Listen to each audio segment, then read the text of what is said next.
सब तो आज की इस वीडियो में मैं आप सभी बच्चों को जो भी बच्चे क्लास 10th में हैं, तो क्लास 10th साइंस देखिए आपका जो सब्जेक्टिव का जो क्वेश्चन पेपर है, ठीक है, साइंस का, वो मैं आपको इस वीडियो में सॉल्व कर दूंगा। यानी विज्ञान का देखिए सब्जेक्टिव वाला पार्ट में सॉल्व करूंगा। इसके बाद देखिए थोड़ी देर बाद आपको ऑब्जेक्टिव वाला भी सॉल्व करके मिल जाएगा। तो आप सभी बच्चे वीडियो के लास्ट तक बने रहिएगा। वीडियो पसंद आया तो वीडियो को लाइक कर दीजिएगा। चैनल पे न्यू आया तो चैनल को सब्सक्राइब करिएगा, साथ में बेल आइकन पे क्लिक करिएगा ताकि इसी प्रकार हर वीडियो का नोटिफिकेशन आपको मिलता रहे। इससे पहले देखिए मैंने इंग्लिश का मॉडल सेट पेपर 1 सॉल्व कर दिया। अगर आपने वो वीडियो नहीं देखा तो जाके जरूर से जरूर वीडियो को देख के अपने अपने एग्जाम की तैयारी शुरू कर दीजिए। तो चलिए वीडियो को हम लोग शुरू करते हैं। देखिए सबसे पहले समय 1.5 घंटे मिलने वाला आपको मालूम होना चाहिए। देखिए टोटल 19 क्वेश्चन पूछा गया है, जिसमें से आपको सीधा बात है सभी का अपने हिसाब से जवाब लिखना है। 1 से 7 तक अति लघु यानी वेरी शॉर्ट आंसर टाइप है, जिनमें देखिए टोटल 7 है, 5 सवाल का जवाब देना है और एक क्वेश्चन में आपको 2 नंबर, इन 10 नंबर आपको मिलने वाले हैं। फिर क्वेश्चन नंबर 8 से लेकर 14 तक यहाँ पर टोटल आपको बच्चों 7 प्रश्न यहाँ पर भी दिए गए, लेकिन इनमें किन्हीं 5 का जवाब देना और एक पे देखिए आपको 3 नंबर मान मिलने वाला है। टोटल 15 नंबर इस सेक्शन से आपको उठ जाएंगे। और क्वेश्चन नंबर 15 से लेकर 19 तक दीर्घ उत्तरीय प्रश्न यानी बड़े बड़े प्रश्न है, जिनमें आपको किन्हीं 3 का ही क्या करना है बच्चों, जवाब देना है। और एक अंक एक क्वेश्चन का मान जो है वो 5 अंक है, ठीक है। तो चलिए अब एक एक करके सवालों को देखते हैं। देखिए पहला सवाल जो हमारा सेक्शन ए से पूछा हुआ है कि चुंबकीय क्षेत्र रेखाओं के किन्हीं 2 गुणों को हमें बताना है। फिर अगला क्वेश्चन है कि अवतल दर्पण देखिए जब प्रतिबिंब बनता है तो इसका स्वच्छ किरण आरेख खींची, जब वस्तु को कहाँ रखा जाता है, वक्रता केंद्र यानी सेंटर पर रखा जाता है, तब उसका जो रेफ और रे डायग्राम जो होता है वो हमें बताना है। फिर उभयधर्मी ऑक्साइड यानी एम्फोटेरिक ऑक्साइड किन्हें कहा जाता है, उदाहरण देना है। आधुनिक आवर्त नियम क्या होता है ये हमें बताना है। पित्त का हमारे बॉडी में क्या कार्य है। फिर खाद्य श्रृंखला किसे कहते हैं इसे उदाहरण के साथ समझाना है। और निम्नलिखित जीवों में जो जनन की प्रक्रिया या फिर जनन जो विधि होता है वो हाइड्रा और राइजोप्स में होता है, वो किस द्वारा होता है ये हमें बताना है। ये सेक्शन नंबर ए में क्वेश्चन 7 क्वेश्चन है और 7 क्वेश्चन किन्हीं आप 5 का जवाब देना है। तो चलिए आइए मैं आपको एक एक करके सभी का उत्तर बताता हूँ। तो देखिए पहला नंबर का आप लोग लिख सकते हैं चुंबकीय क्षेत्र रेखाओं के किन्हीं 2 गुण आपको बताने हैं। तो ये रेखाएं बंद वक्र रेखाएं होती है, जो बंद में कहा जाता है उत्तर से लेकर उत्तरी ध्रुव से लेकर कहा जाता है दक्षिण में, और वहीं पर अगर हम लोग भीतर की ओर जाएंगे तो भीतर में कहा जाता है उत्तरी ध्रुव की ओर जाती है। ये आप यहाँ पर लिख सकते हैं। और वहीं पर चुंबकीय जो चुंबकीय रेखाएं जो होती हैं वो कभी भी एक दूसरे को प्रतिच्छेद यानी एक दूसरे कभी नहीं काटते, ये बात आपको मालूम होगा। तो ये 2 कथन आप यहाँ पर लिख सकते हैं क्वेश्चन नंबर 1 के लिए। देखिए यहाँ पर एक रे डायग्राम बोला गया था, तो आप इस रे डायग्राम को चाहे तो बना सकते हैं।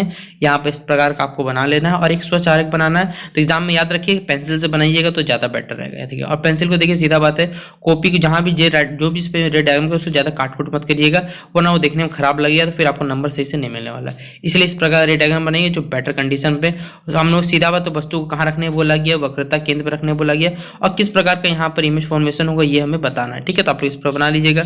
फिर अगला था हमारे पास उभयधर्मी ऑक्साइड, मतलब सीधा बात है अधिकतर जो धातु ऑक्साइड होते हैं हमें मालूम है कि वो क्षारीय नेचर को, लेकिन कुछ ऐसे धातु ऑक्साइड होते हैं जिनमें दोनों के गुण होते हैं, जैसे कि वो क्षारीय भी होते हैं और वो क्या होते हैं, अम्लीय गुण होते हैं। उन्हीं को हम लोग क्या कहते हैं, तो उभयधर्मी कहलाते हैं। ये बात आपको मालूम होगा। जैसे हो गया जिंक हो गया, एल्युमिनियम हो गया, कांच हो गया, टिन, ये सब के सब क्या ऑक्साइड जो होते हैं वो उभयधर्मी होते हैं। तो इसका क्वेश्चन नंबर 3 का आंसर। फिर हमारा जो क्वेश्चन नंबर 4 था, इस नियम के अनुसार देखिए सीधा बात है कि हमारे जो तत्व है उनके भौतिक एवं रासायनिक गुण उनके परमाणु भारों के आवर्त फलन होता है। ये क्वेश्चन नंबर 4 हमारा आंसर है कि देखिए आधुनिक आवर्त नियम हमें क्या बताता है, ठीक है। तो ये क्वेश्चन नंबर 4 का हमारा आंसर हो गया। आपने जो छात्र लिखना चाहते हैं वो इसे लिख लीजिएगा।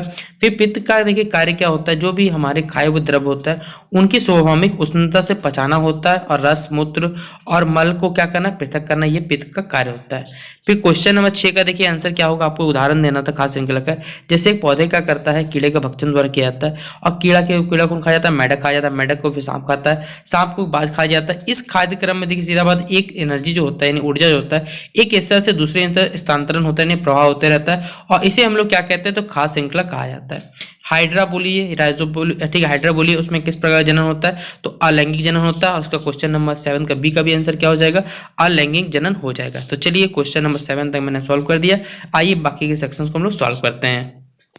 अगला देखिए हमारे पास यहाँ पर पूछा गया कि निकट दृष्टि दोष क्या होता है, इस दोष के देखिए क्या कारण है और इसे हम लोग किस प्रकार से और कौन से लेंस के द्वारा ठीक से कर सकते हैं।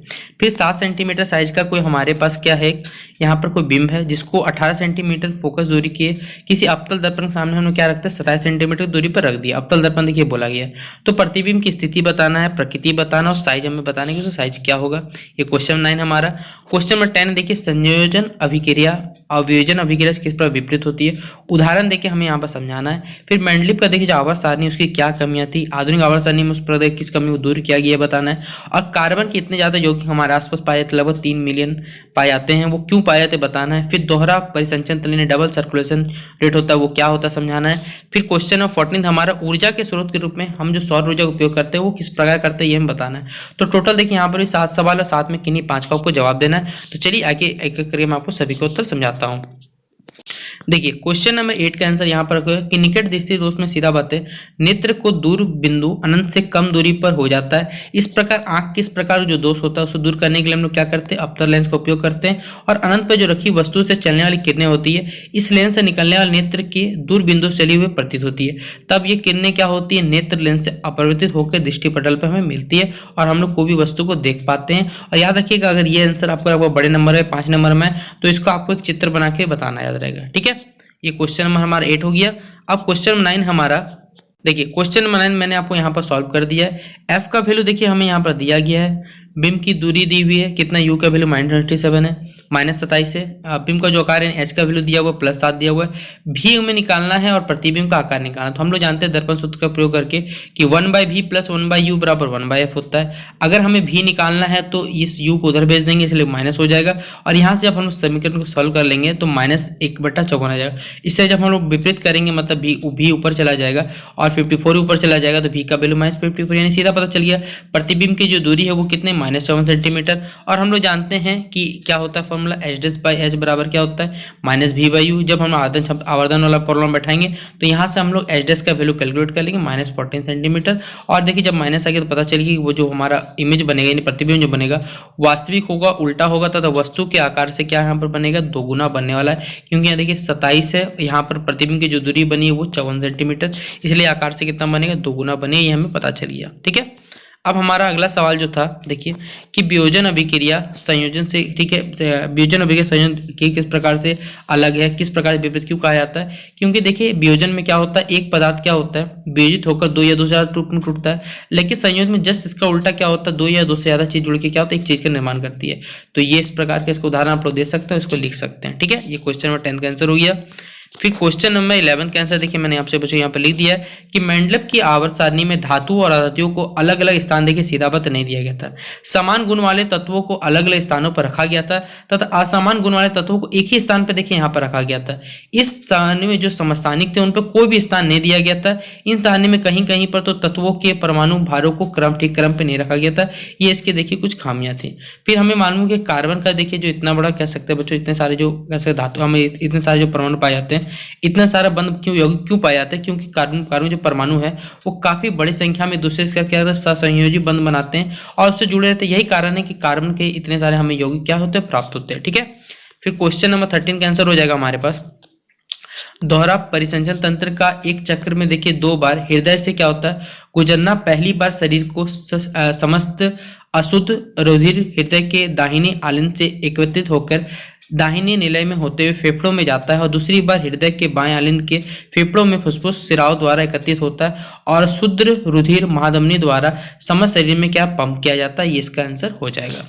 फिर क्वेश्चन नंबर देखिए हमारे पास 14 है हमारे पास, सौर ऊर्जा देखिए वो ऊर्जा जो सीधे हमें क्या होती है, सौर से प्राप्त होती है। वैसे तो सौर ऊर्जा का इस्तेमाल देखिए पेड़ पौधे हो गए, जीव जंतु के सभी इस्तेमाल करते हैं, लेकिन आज का सौर ऊर्जा का इस्तेमाल हम लोग विद्युत उत्पादन करते हैं, सबसे ज्यादा प्रचलन बढ़ गया है। सौर ऊर्जा से देखिए विद्युत उत्पादन करने के लिए हम लोग बड़े बड़े सौर पैनल लगा रहे हैं, तो ये इसका आंसर हो गया। ठीक है, तो क्वेश्चन नंबर हमारा 14 कंप्लीट होता है। चलिए आइए बाकी के सेक्शन को हम लोग सॉल्व करते हैं।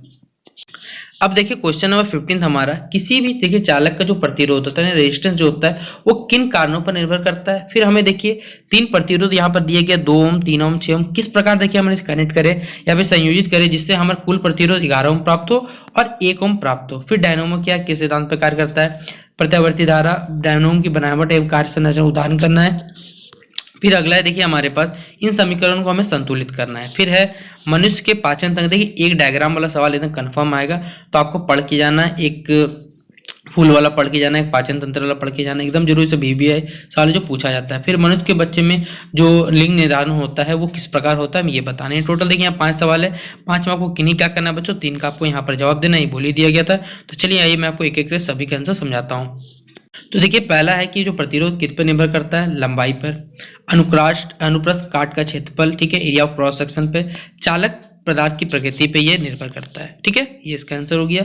फिर 16th का बच्चों 15th का बच्चों मैंने बी नंबर यहाँ छोड़ गया है, तो देखिए मैं आपको यहाँ दिखा देता हूँ, शायद पीडीएफ में मुझसे ऐड करना छूट गया, और मैं आपको समझा देता हूँ चलिए यहीं पर कि कैसे करके आपको बना दे कि आपको 3 ओम दिए, 3 आपको क्या दिए गए, आर दिए गए, आप तीनों को जोड़ दीजिएगा पहला बार में। जब आपको 11 ओम लाना है तो 2, 3 और 6 को जोड़ दीजिएगा, तो आपके पास 11 ओम आ जाएगा यहाँ से आंसर। ठीक है, और इसी चीज को आप लोग सीरीज में जब जोड़िएगा, जब सीरीज में जोड़े तो हमने 11 आ गया, अब इसमें पैरेलल में जोड़ देंगे तो ये हमारा कितना दे देगा बच्चों, 1/2 प्लस 1/3 प्लस 1/6 को आप लोग जोड़ लीजिएगा, आपके पास 1/1 आ जाएगा इसका सही जवाब, और 1/1 का मतलब ही होता है 1 ओम आ जाएगा। ठीक है, तो आप लोग इसको खुद बना लीजिएगा।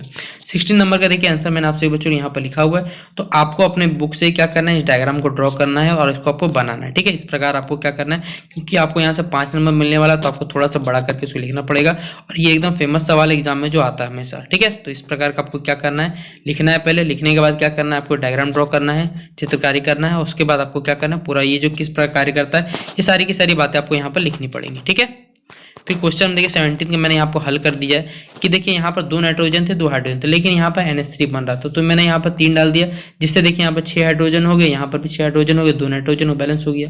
देखिए ये वाला पूरा पहले से बैलेंस है, ये है एनसीईआरटी का फेमस सवाल है, ये खुद ब खुद बैलेंस करने की आपको आवश्यकता नहीं होती, और ये तो आप जानते होंगे कि H2 + Cl2, इसलिए यहाँ 2 लगा देना और बैलेंस हो जाएगा हमारे पास। ये भी इजी सवाल था, देखिए Mg + Cl, यहाँ पर 2 क्लोरीन थे तो यहाँ हमने 2 लगा दिया, बाकी सारा बैलेंस हो गया। इसी तरह ये भी देखिए यहाँ पर बैलेंस किया हुआ है, तो क्वेश्चन 17 आपको आंसर मिल जाएगा।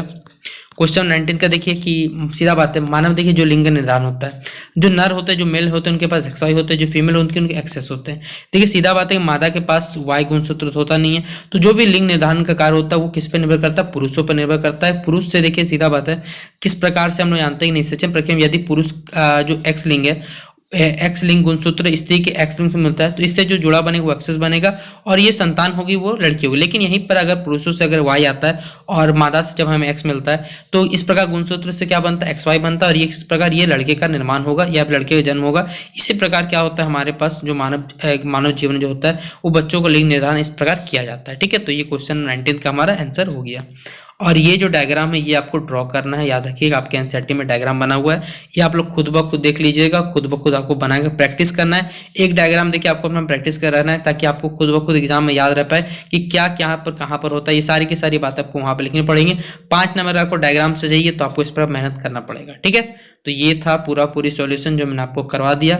आशा करता हूँ कि आपको ये वीडियो पसंद आया होगा। इसी प्रकार आपको अपने पूरे मॉडल सेट का सॉल्यूशन चाहिए तो कमेंट बॉक्स में जरूर बताइएगा। तो चलिए मिलते हैं अपने नेक्स्ट वीडियो पे। वीडियो पसंद आए तो वीडियो को लाइक करके अपने दोस्तों को शेयर करना मत भूलिएगा।